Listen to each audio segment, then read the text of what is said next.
This is Right to Life Radio with John Girardi on Power Talk 96.7 and AM 1400, a production of Right to Life of Central California.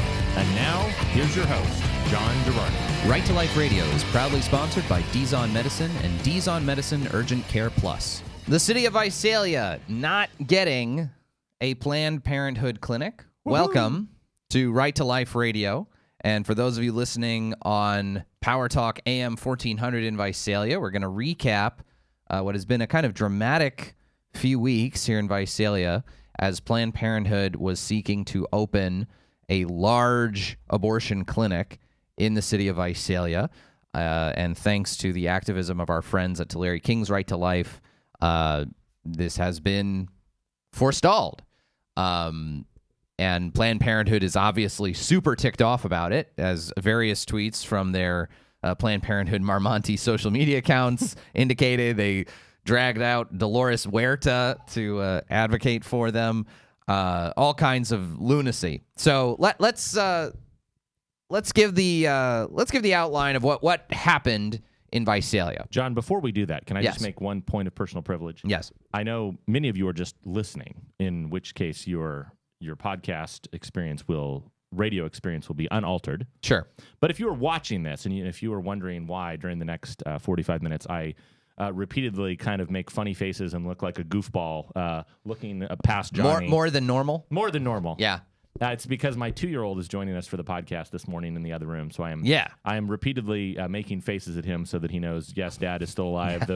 Those headphones are not swallowing up my skull. We have a small nursery going on in the room outside the recording studio as producer Raphael's kids are there and Jonathan's 2-year-old is there. Yeah. I'm the only one without any children in the studio at the moment. Poor Holly is home. Like, what am I, chopped liver? I'm here with all 4 of them? Holly this week has had jury duty. Oh, my so goodness. Had to pass off all 4 kids to my mom. My mom and dad, thankfully, are taking care of them.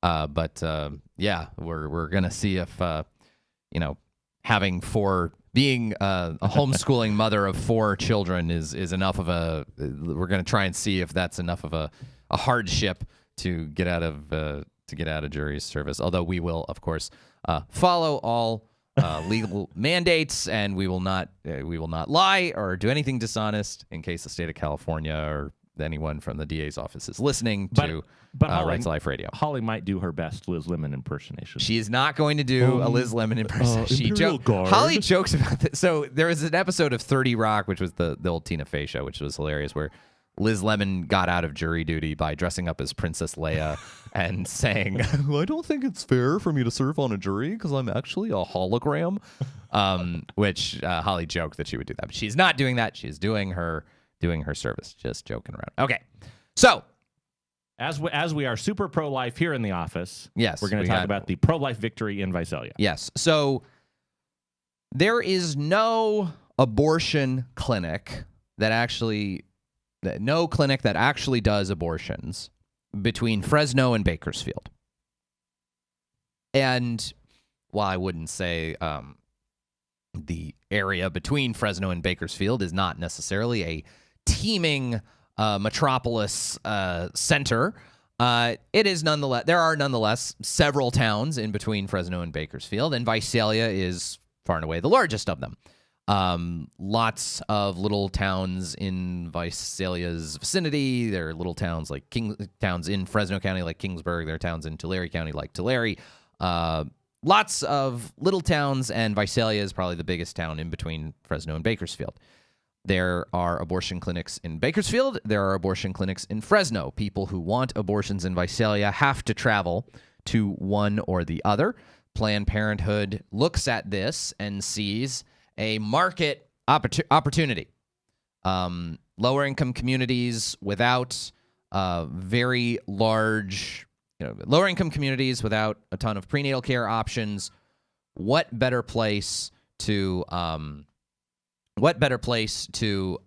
set up an abortion clinic than in Visalia? When you're trying to end the life of your preborn child, I mean, a 45-minute drive is really an inconvenience. Yes, exactly. So, Planned Parenthood has been for the last couple of years, I think, trying to set up shop in Visalia.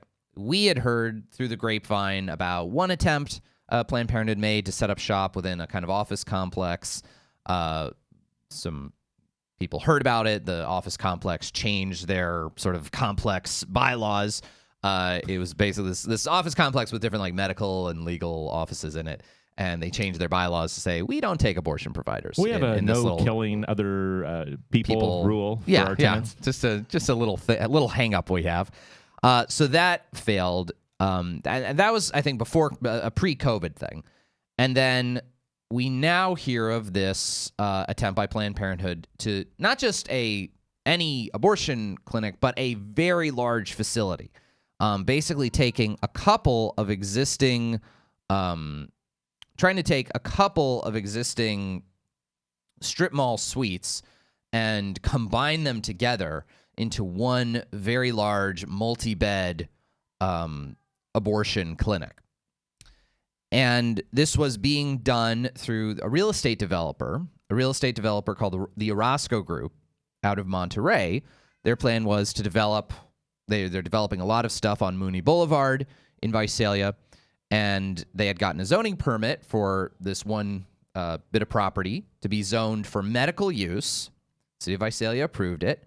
But which they didn't. No problem. Yeah, which ordinarily, that's not a big deal. As one of the op-eds in the Times Delta pointed out that I helped draft a response to with our friends at TKRL, there was a pro-choice activist down there that was like, well, don't these people know that Visalia is a healthcare desert? We have one of the worst doctor per patient ratios in the state and indeed in the country. You know, it's so difficult to get good medical care here in Central California, and you got a little bit sure in Fresno because it's the 5th largest city in the state, and you got Bakersfield because that's a little bit bigger. But here in Visalia, it's so hard to get good help. So hard to get good medical assistance. Which, of course, operates from a certain assumption of what is abortion. Is abortion actually health care, or is it something other than health care? Yes, Visalia might be a healthcare desert, but abortion is not health care. And not having abortion available doesn't hit on that. And in case you're thinking I'm talking in semantics, this is basically a fundamental argument about abortion, is that abortion isn't fixing anything that is wrong with the human body. It is something chosen not for medical reasons, but for social reasons to arrest what is a natural bodily process known as pregnancy. So you can make a strong argument that that is not the definition of healthcare, that is something maybe healthcare adjacent, might involve healthcare side effects, might require healthcare professionals to do it, but it isn't really healthcare. And that argument actually has huge implications for things like, should insurance companies be forced to cover abortion? I would say they no more should be forced to cover abortion than they should be forced to cover, say, cosmetic plastic surgery. Yep. Okay, because plastic surgery is not done, cosmetic plastic surgery, because you want to look hot, you want a cooler looking nose or bigger boobs. That is chosen not for a healthcare reason. It's not like your boobs are non-functional. You just want them to be bigger so you look hot. So it's something separate from healthcare. It's not covered by insurance plans. State regulations designating what are the baseline things that insurance has to cover. Boob jobs are not in there. Now, it might be a different thing if you've had breast cancer and a double mastectomy, like, okay, that reconstructive surgery, that's a different kind of thing because something is now wrong with this body part and you're trying to do your part to restore it more to its natural, original function and appearance. But that's a different thing. So when we say that abortion isn't healthcare, it's not just us, reiterating a slogan to punch back.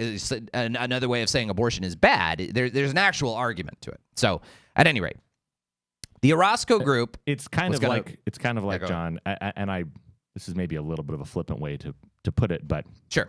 Twinkies are not really food. I mean, you cannot actually. It's not really nutrition. Maybe no. Maybe that's the way to put it. Yeah. Yes. Yeah. No one ever needed to eat a Twinkie. It is edible, just like abortion is a procedure that is performed in a doctor's office by doctors. I'm using very gigantic air quotes for those of you on the radio. Right. But yeah, abortion is as much healthcare as Twinkies are health food. Right. Exactly.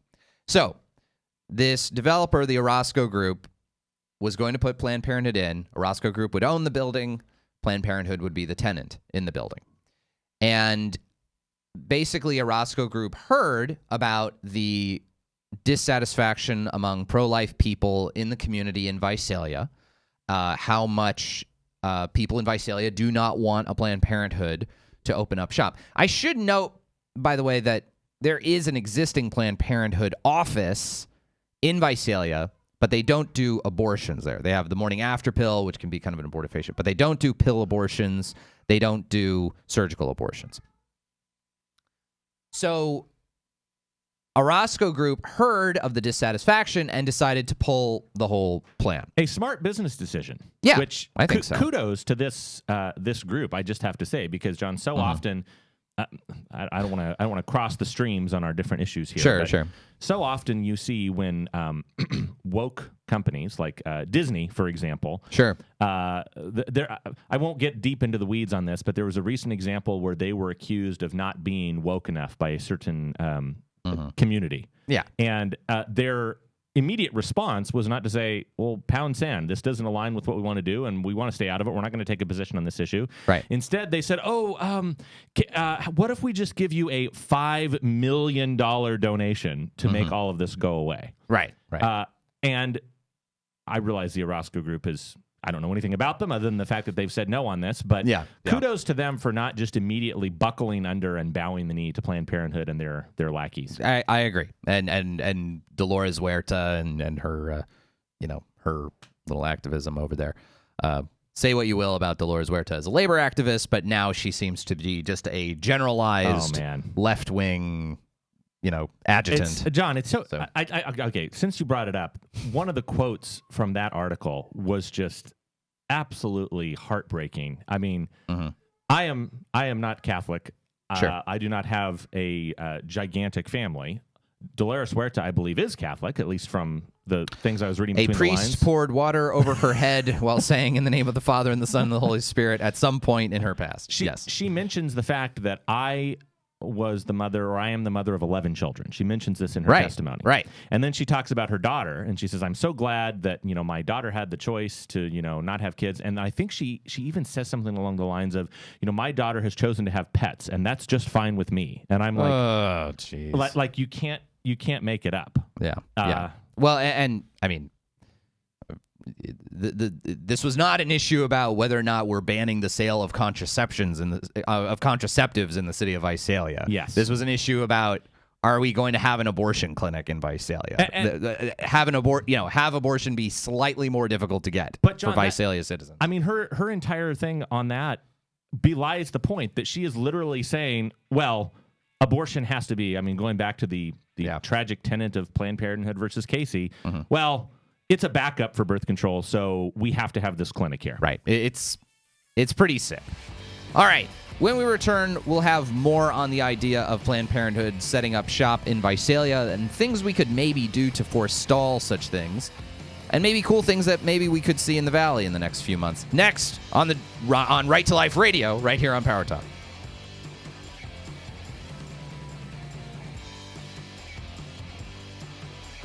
Right to Life Radio. Thank you all so much for tuning in. All right. So, Mr. Jonathan. Yes. Planned Parenthood has been trying to get into Visalia for a while. Their most recent attempt has been rebuffed.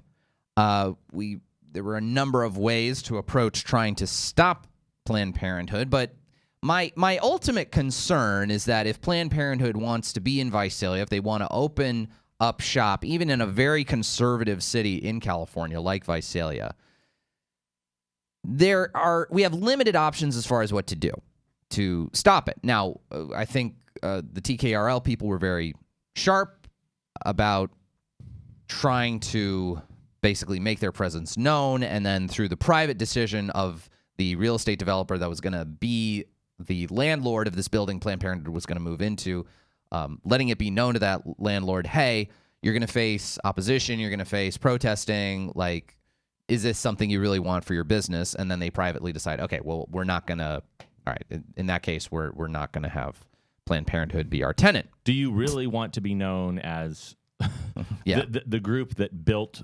this clinic here in Visalia? Because Right. you're going to be forever smeared with this in the future. Right. So now, that was really successful, was going to this private entity and this private entity deciding not to. But what public measures are there? What public weapons are there to stop Planned Parenthood clinics from opening in a conservative town? Well, Texas has done a number of individual towns in Texas have been able to do a number of things to forestall this. The legal environment in Texas is much friendlier for trying to do this. Lubbock, Texas, passed an ordinance declaring itself a sanctuary city for life, and saying that abortion is illegal in Lubbock. And when Planned Parenthood tried to challenge this, they were able to successfully get out of it by means of sort of jurisdictional questions. And it was Jonathan Mitchell, the lawyer who, the former Texas Solicitor General who wrote the Texas Heartbeat Law, was involved in drafting this ordinance for the city of Lubbock, Texas. And because of that ordinance, the Planned Parenthood clinic in Lubbock does not do abortions anymore. So that was a very successful thing, but Texas has a much different legal atmosphere than California has. In Texas, there is no statutory right to abortion. Texas still has on the books its old law that was, overturned by Roe v. Wade, or sort of overridden, if you will, by Roe v. Wade, saying that abortion is illegal in Texas. But the state of Texas basically, they don't have the kinds of statutory law or state constitutional interpretations like we have in California protecting abortion. In California, our state Supreme Court has interpreted our California state constitution as protecting abortion. They've created a right to abortion in California, even sillier than the right to abortion that was created by Roe v. Wade. California has statute after statute after statute, legislative resolution after legislative resolution after legislative resolution, affirming that Californians have a legal right to abortion, that they have the right to access abortion, that abortion is great, that abortion is wonderful. So, nonetheless, if Roe v. Wade is overturned this June,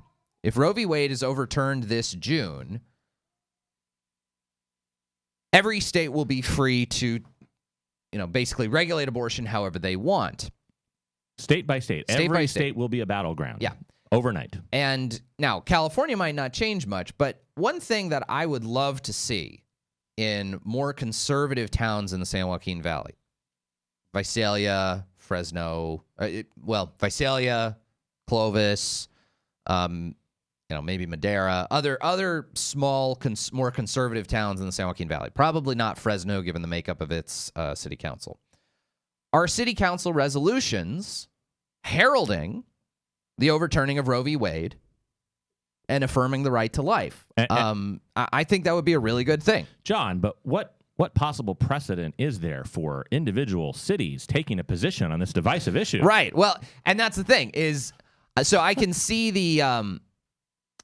this is where the whole Fresno City Council resolution debate over abortion comes into play. And when I return, I want to talk about what my arguments were at that time against Fresno's resolution honoring abortion rights versus my desire for individual cities in the San Joaquin Valley maybe to pass resolutions honoring the end of Roe v. Wade and affirming the rights of the unborn. Next on the John Gerard, on Right to Life Radio here on Power Talk. Right to Life Radio. We were talking about what can cities in California do to stop abortion providers from coming in. The California statutory regime surrounding abortion is such that it's very hard for local governments in California, and by the way, local governments in California are creatures of state government, just like local governments really in any state. And basically, they can only do stuff within the football field parameters of what state government allows them to do. So it's not like, Clovis can pass a resolution saying abortion's illegal in Clovis. Well, not really. If California says abortion is legal, it's very difficult for the supremacy clause.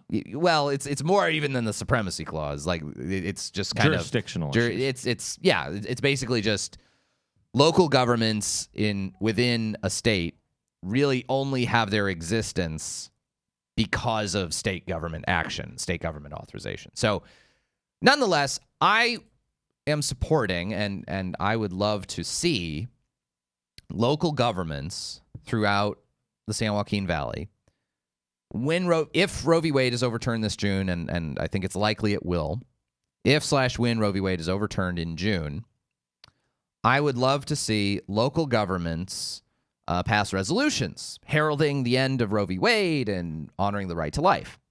Now, I can already see the objections, and I can see certain individual city council members from individual cities saying this, and it's already annoying me. Yes. So I want to bring us back in time a little bit to when the city of Fresno was considering its resolution to honor abortion rights. And I was making the point on this show, and I made the point at our rally that we had outside of City Hall, that there are kind of two ways of opposing that particular resolution. And I think the two ways are a little bit distinct and got a little bit confused and muddy.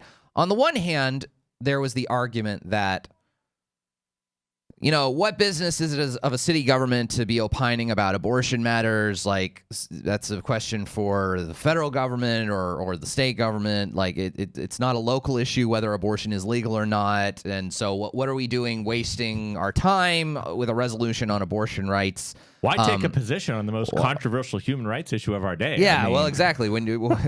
As Christ said about people who were neutral. You guys are great and doing well, and I definitely will not spit you out of my mouth if you are neither hot nor cold. So the argument from a local government person would be, I don't want to take a position on this necessarily. It's not part of my core job responsibilities as a local government official. And it's not taking a stance on a symbolic resolution. It's not building a new road. It's not fixing a street corner. It's not putting another police officer in work, another, blah, blah, blah, blah, blah. Not creating a new job, whatever. Yeah. To which I would retort, and I retorted this way when the city of Fresno was debating their pro-abortion resolution.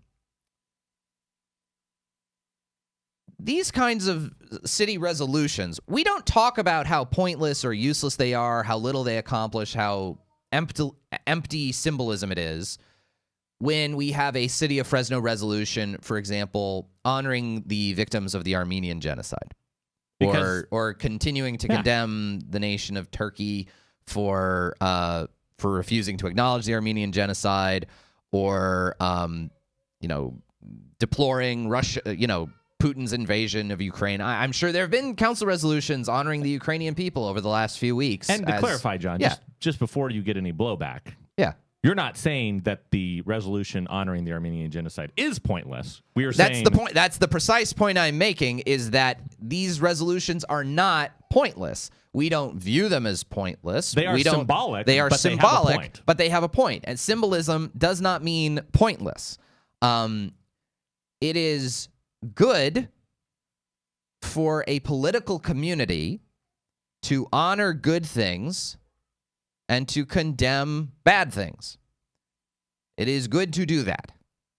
And we only get into these arguments about, well, that has nothing to do with my core competency as a city council member. Well, what does that have to do with my job as a city council member if whether abortion happens or not? That's not a question. Well, international policy also isn't your job as a Clovis city councilman. Diplomatic relations with Turkey or Ukraine or Armenia are not your job as a Fresno city council member. Nonetheless, you can acknowledge good things and condemn bad things. Exactly. And I'm a little afraid that's so, and that's the point, is this sort of bigger point about what is the role of law within the public sphere. Jonathan and I have had this discussion a bunch of times about there's this group of pro-lifers who will often say, we don't want to make abortion illegal, we want to make it unthinkable. And it's usually people who do actually want to make abortion illegal, but they sort of have this general approach that law is downstream of culture, and the only way to change the law is to change hearts and minds. It's only by changing hearts and minds that we will ultimately change the law surrounding abortion in America. Are very nasally. And I am making them nasally because I think they are wrong. I think they are they are almost 180 degrees wrong. If we have learned anything about abortion policy in the 1970s, it's that extremely committed minorities effectively wielding and exercising the opportunities to leverage power that are presented to them can bring about enormous legal and then cultural change. America in 1972 versus America in 1974. Not a huge change. No huge revolutions took place. However, in 1972, all but like 2 states had outlawed abortion except to save a mother's life. And in 1974, all 50 states had legal abortion for all 9 months of pregnancy and for any reason. It's not like public perception changed radically. What happened? You had very aggressive, very smart lawyers whose positions on abortion had captured very influential corners of academia, including legal academia, which is critical because how do the 9 justices on the Supreme Court think? They kind of think the same way that the faculty lounge at Harvard Law School thinks, okay? Like whatever is sort of bandying, because half those guys on the Supreme Court went to Harvard Law School or were faculty at Harvard Law School at some point. And this was especially true, I mean, arguably even more true back then, when it was the Supreme Court was even more of an elitist, out-of-touch organization. Well, I mean, there's literally only one justice on the Supreme Court who didn't go to Harvard or Yale Law School right now. So I actually don't know that that's true, Jonathan. I think it's absolutely as elitist as it ever has been. Justice Barrett is the only person giving any kind of intellectual diversity. The only person who didn't go to Harvard or Yale. So I actually completely disagree with people when they say, well, we have to change hearts and minds and change the culture first before we can make abortion illegal. No, I don't think so.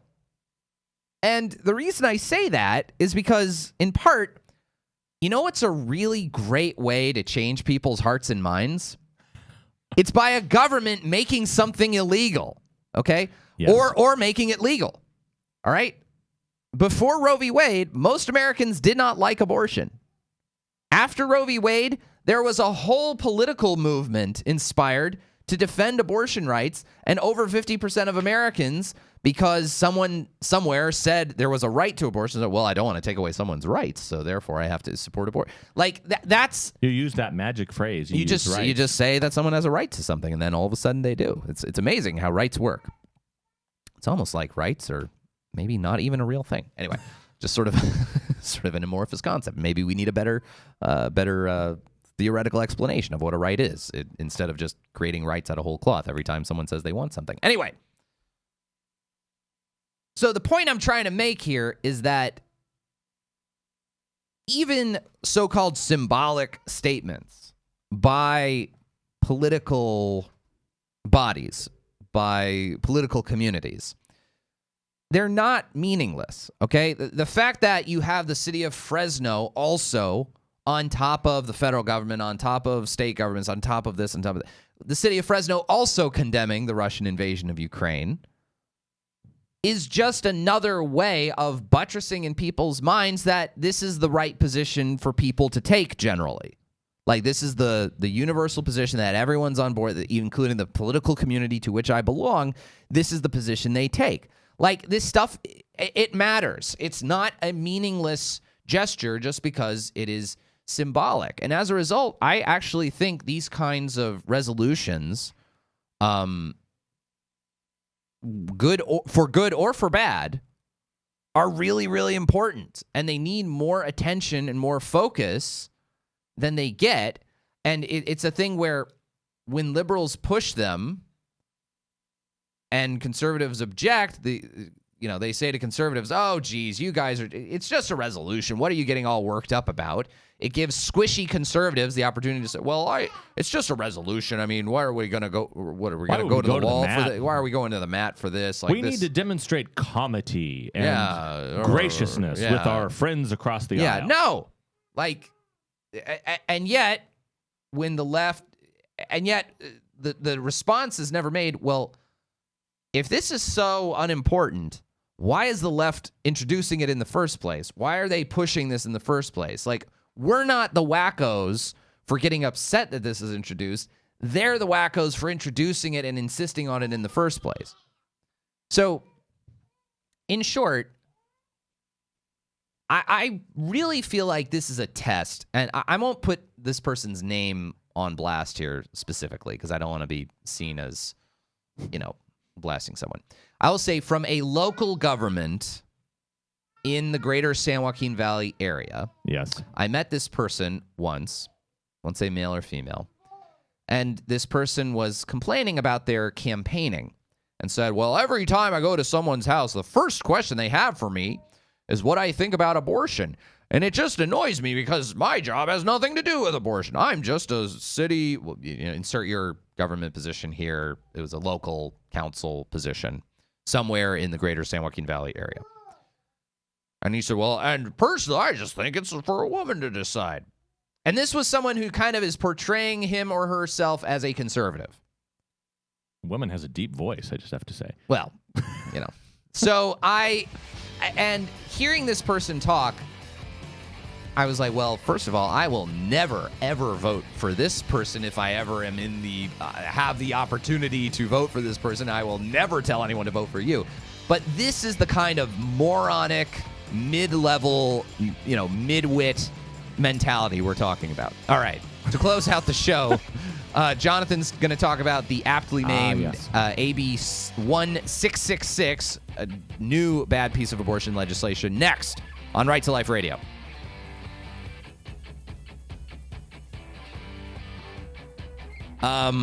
Right to Life Radio. All right, Jonathan, for the last few minutes of the show, I want you to talk about a new bad piece of California legislation. Yes. AB 1666, the aptly named AB 1666. This is an assembly bill basically to try to, in some way, limit the effectiveness of, for example, Texas's anti-abortion law. Yeah, so, John, this is a bill that was introduced by, I always get the name slightly, Assemblymember Bauer Kahan. Okay. Or Kahan.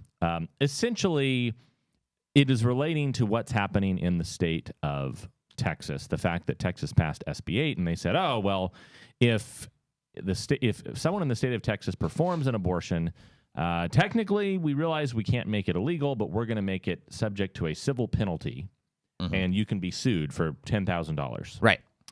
So the state of California, this, according to the Legislative Council Digest, it says this bill would declare another state's law authorizing a civil action against a person who receives or seeks, performs or induces, or aids or abets the performance of an abortion, or who attempts or intends to engage in those actions to be contrary to the public policy of this state. This bill would prohibit the application of that law to a case or controversy heard in state court and would prohibit the enforcement or satisfaction of a civil judgment received under that law. Right. So basically, this is a question of kind of if there's a forum question. So this would have to be like, for some reason, someone is suing using the Texas abortion law, but suing in California court. Well, I think not only that. I mean, they're trying, at least from the way I was hearing it yesterday, and from the way the abortionist who testified in support of this law, they're basically trying to say, hey, we have a get out of jail free card. And if you are a legislator who is I'm sorry, if you are an abortionist in the state of California and you have a woman who comes from Texas, she flies out here and she gets an abortion, someone from Texas could sue you because you're performing this on a Texas resident. Yeah. Or if you are in the state of California, you're one of these abortion scholarship funds that is paying a large sum of money to women from Texas to fly out to California. Don't worry. Yeah. Come on out to California. We'll pay for your abortion. Right. So I guess I'm a little confused about it, even as a lawyer, about how this would all work, about trying in Texas to sue a California doctor for doing an abortion in California, but on a Texas resident woman and Texas resident unborn child. I'm not exactly sure how that would work and whether this bill is even really necessary to protect the California doctor. If it is, I mean, the thing is, I mean, there are abortion doctors in California doing abortions on Texas women right now. That is correct. So I guess I'm confused. If this is so urgently necessary, why is that even happening right now? Are these doctors just risking it that they will, be sued for $10,000? I find that unlikely. The other thing, John, is that from reading about this and hearing our friends at the Right to Life League of Southern California, Susan Arnall, and Dean Broyles from the National Center for Law and Policy, both of them were pointing out that this law is so broad when you get into it, because it would say, look, you basically have, to quote that great line from Die Hard 2, diplomatic immunity. Diplomatic immunity. Yeah. Essentially, that's trying to say, look, you can't touch me. I'm in California. And the worry that I read is that this could even prohibit legitimate, quote-unquote, judgments. Like if someone horribly botches an abortion and a woman dies, this could prohibit a civil action from being brought against them. So I guess I would need maybe a little bit more time to fully study this to understand the impact. I mean, anything that's making it easier for doctors in California to perform abortions on Texas residents, I would naturally oppose. But I'm wondering if they think California wants to take in a lot of Texas abortion patients, and if Roe's overturned abortion patients from other states, and I'm wondering if this is what they feel they need to have to really, close off any potential liability they might have. Anyway, that'll do it for us on Right to Life Radio. Thank you so much. We'll see you next week.